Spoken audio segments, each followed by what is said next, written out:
Yung 1,000 sa akin, kayang-kaya kong kitain ng kalahating araw. Deliver nyo, sariling deliver, wag kayong tatamad-tamad. Ganun yung ginagawa ko eh. Kaya yung 1,000 sa akin, kayang-kaya kong kitain ng kalahating araw. So ayan, tuturuan ko kayo kung paano dumiskarte ng sideline para hindi ka matalo sa mga biyahe mo araw-araw sa Lalamove. So unang-una i-example ko sa inyo yung mga nagtatrabaho ng araw-araw, yung mga may stable na trabaho.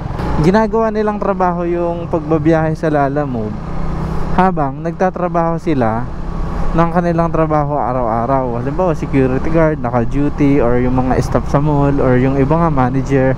Kung mapapansin mo, ginagawa nilang sideline yung paglalalamove. Hindi ko sinasabi na magandang sideline lang ang Lalamove, kasi malaki rin yung kitaan sa Lalamove kapag nag full time ka. Ang kailangan mo lang gawin, syempre, una sa lahat, kailangan meron kang secondary source of income para yun yung pagkukuhaan mo ng alternatibong income mo. Ano nga ba yung example ng sinasabi ko ng ganun? Halimbawa, ganito, di ba? Madalas tayo nagdi-deliver sa mga customer natin. Karamihan online seller, di ba? Lalo yung mga abono. So, ganito yung tips na gagawin ko sa inyo na i-apply nyo. Mas maigi kung ganito. Sa mga mapupuntahan nyo na abono or online seller, tanongin nyo sila kung paano nila binebenta ito at kung magkano yung bentahan at kung pwede ba akong maging reseller ng item mo. So kapag ka umuo, aralin mo ngayon kung paano nila binebenta sa online yung item nila. Hindi lahat ng reseller nagtuturo ng strategy ng pagbenta nila online, kasi syempre kapag once na tinuruan ka nila, ikaw ang magiging posibleng kalaban nila or magiging kompetensya nila sa kanilang negosyo. Pero hindi lahat ganon. Matsyempohan mo supplier, maganda yun, kasi yung supplier mismo naghahanap talaga ng reseller yan. Tapos ito na yung dito na pumapasok yung sinasabi kong kung paano madadagdagan ng iyong kita. Ang gagawin mo lang ganito: kapag ka nakadili ka ng nabenta mo online, halimbawa sa una, di ba, nakadil ka. Ngayon, dahil ikaw naman yung seller, pwede mo siyang kausapin kung anong oras ang delivery ng order niya. So, makokontrol mo ito dahil ikaw yung seller, tapos ikaw din yung rider. Sa ganung paraan, masasabayan mo ito ng biyahe sa Lalamove ng at least 1 or 2 kung kaya mo, or 3 kung kaya mo pa. Ngayon, imagine kumita ka na sa item, kumita ka sa shipping fee niya, kasi may delivery fee yun, kailangan yun, hindi pwedeng free shipping. Or depende kung ang patong mo sa item is malaki-laki or kontento ka na, pwede mong i-free shipping.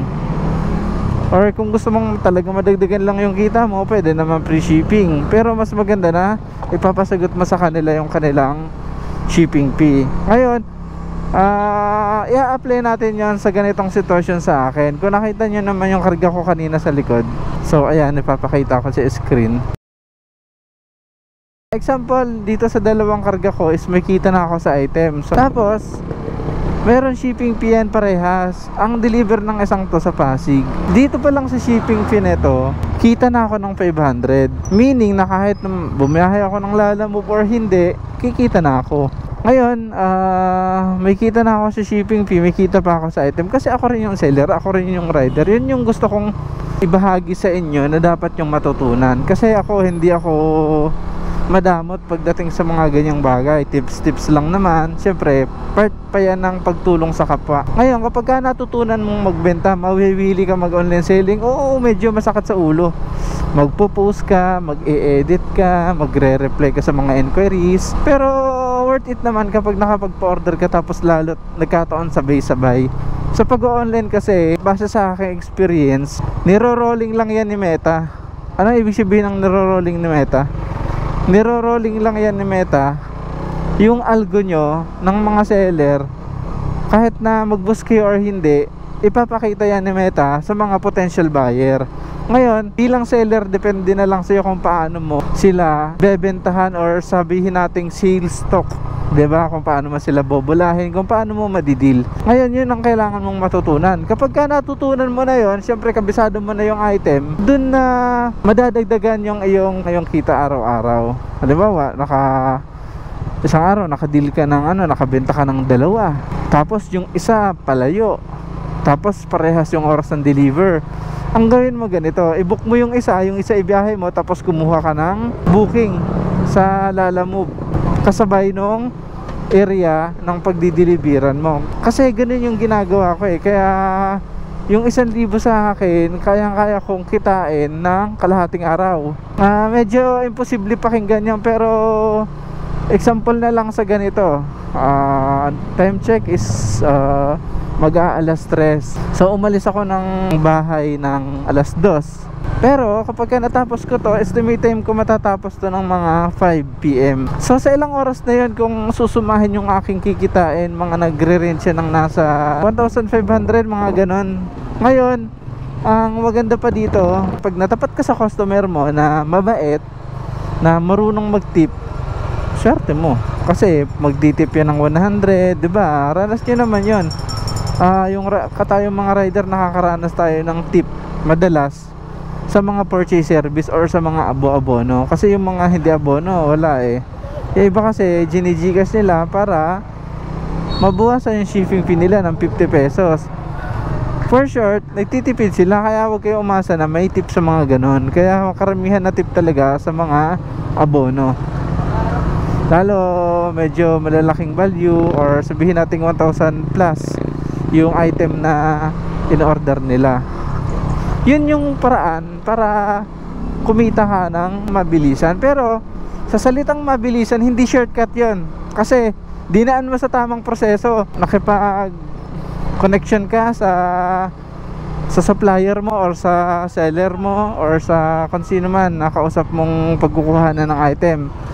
Nagbenta ka online, nagsagot ka, 'di ba? Nag-deliver ka. Walang shortcut doon. Pero ang maganda doon, mabilis yung kita mo kung ikukumpara sa kita mo sa maghapong biyahe mo sa Lalamove, 'di ba? Kaya alam niyo 'yun Sa Lalamove kumita ka ng 1,000, 'di ba? Last pag ka na.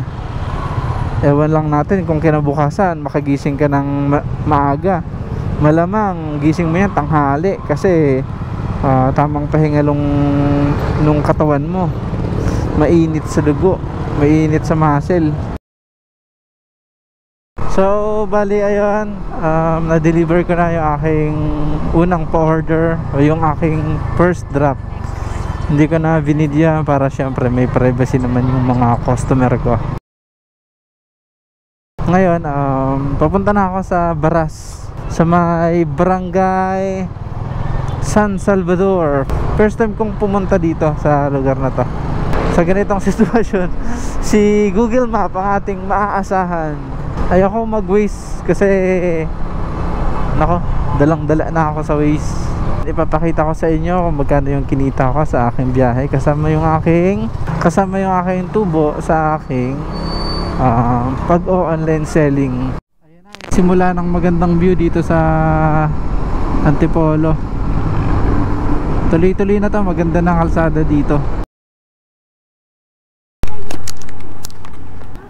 So ayan mga boss, nandito na tayo sa location natin. Bali, nahirapan lang ako maghanap dito sa location ng deliver ko kasi first time kong pumasok dito sa part ng San Salvador, Baras. May daan dito na hindi nasi-search ng map, kaya medyo hassle, pero hindi na bago sa akin to. Ngayon, buti mabait yung buyer at pupuntahan daw niya ako dito sa location ko. So ayan, hintayin natin. May ginagawa doon, yun ba yun? Di ko alam kung yun yung sa kanan. Sige. Ayan yung buyer natin. Buti mabait siya, sumobra daw ako ng konti. Ang ganda ng lugar nila dito, malamig.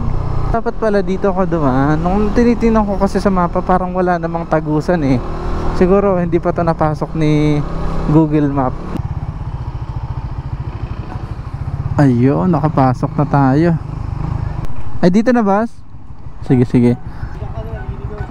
Oh, no problem. Okay lang maligaw, importante nakakarating. First time ko bumiyaya dito eh. May ano rin, 2 oras. Traffic kasi sa paangat eh, galing Antipolo. Ayun, so buti nakarating din. Medyo familiar na ako dyan pagdating ng dun sa highway. Kasi pag bumabiyahe ako Bicol, dumadaan ako dyan. Bicol ka rin. Ay, Bicol ka? Saan sa Bicol? Kamsur. Kamsur? Saan sa Kamsur? Sa Balatan. Ay, oo. May nagalaan. Ay, Nabuwa. Balatan. Ako sa part ng partido. Sa may mga paukampo, paggawa, ganun. Ayos ah. Bicolano, Oragon. Moragon. Hanep na yan. Taga Bicol ka man palaan. Basta rin ako ha. Salamat. Bicolano. Bicolano si Padi. Bicolano pala si Padi. Hanep na yan. Taga Balatan. Basta talaga Bicolano, maburuot ano. So ayun mga boss, na-deliver na natin, na-enjoy natin. Medyo may konting hassle lang kasi nahirapan ako maghanap ng ng address ni bossing. Pero anyway, ayan, naging successful naman yung ating content for today's video. Naihatid ko sa inyo ng maayos kung paano ako kumikita ng mabilisan pero nasa proseso. Diba kasi kung kikita ka ng 1,500 sa Lalamove, sobrang hirap talaga nun, promise. 1,000 ang hirap talaga, bugbog na katawan mo yan. So ayun yung pinaka tips ko sa inyo, maghanap kayo ng supplier nyo na mabebenta nyo online, i-deliver nyo, sariling deliver. Huwag kayong tatamad-tamad porket mura yung deliver, yung shipping fee ipapadeliver na lang ninyo. Huwag ganun, i-deliver nyo, huwag kayong tatamad-tamad kasi pag dineliver nyo yan, pwede nyo pang sabayan sa Lalamove yan. O ngayon, napagod ka man, pagdating ng hapon, pagdating ng gabi, may kita ka na, diba? Hindi ka na iyakin na kasi yung rate ni Lalamove ganito ganyan, diba? Wala na tayong magagawa dyan kasi kahit mga senador alam na yan eh. Hindi lang yan ina-actionan kasi may downsides kasi yan eh kapag tinaasan yung rate. Ang downsides niyan, wala na masyadong magbubuk, 'di ba? Sa dami ng rider, ng delivery rider, kukunti na ngayon yung magbubuk kasi tumataas na yung rates or lilipat ng ibang company, ng ibang courier delivery. Kaya ang mayayari, susunod tayo na may kasamang diskarte, 'di ba? Para hindi tayo maging iyakin. So anyway, sana walang na-open sa video ito. Tips lang ito, yung kaibigan, yung malasakit lang ano. Sana ma-enjoy nyo yung panonood. Kaya pauwi na ako, tara. Ibablog ko yung daan ko at lalagyan ko na lang ng background music.